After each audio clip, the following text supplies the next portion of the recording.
Hello friend, and welcome to watercolor brush anatomy tutorial.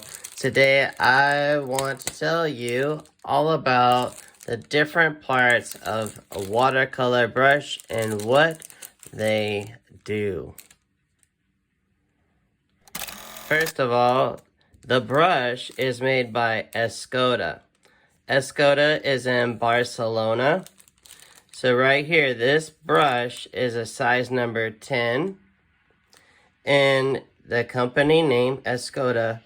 The actual style of the brush is called Versatil.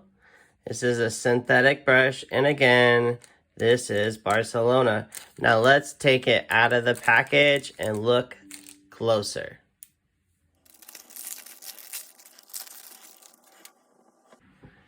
First, let's look at the handle.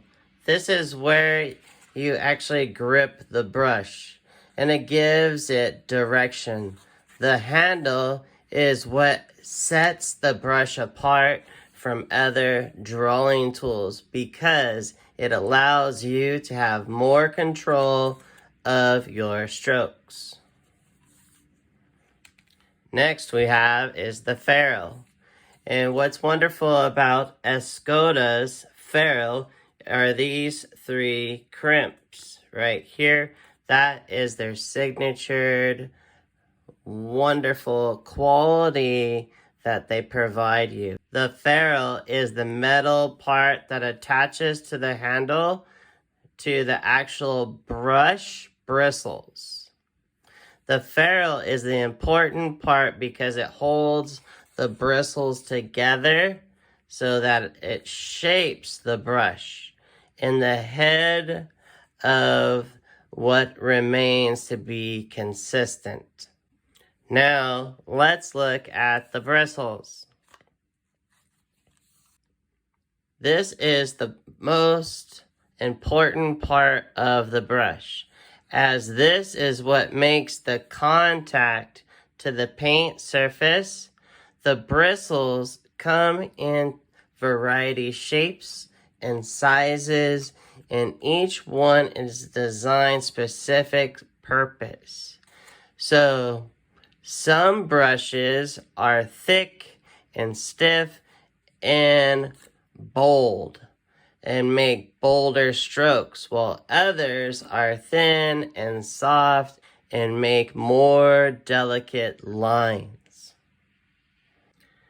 This area here between the ferrule and the handle, this is called the base. Down here, if an instructor says to hold your brush by the end, they're referring to this section here. This is the end. Again, we have the ferrule, we have the bristles, the tip, we have the base, and we have our handle. But finally, let's dive into the tip. This is what allows you to achieve different lines. As you can see, this is a really wonderful tip here. The tip of the brush comes in a variety of shapes, from points and also flats. This is where you find the most versatile use for your brush. I hope you found this tutorial helpful, and now that you have a better understanding of the anatomy of the watercolor brush, let's get it wet and do some wonderful paintings together. Let me know if you have any questions. Let's go paint some pictures in the next video.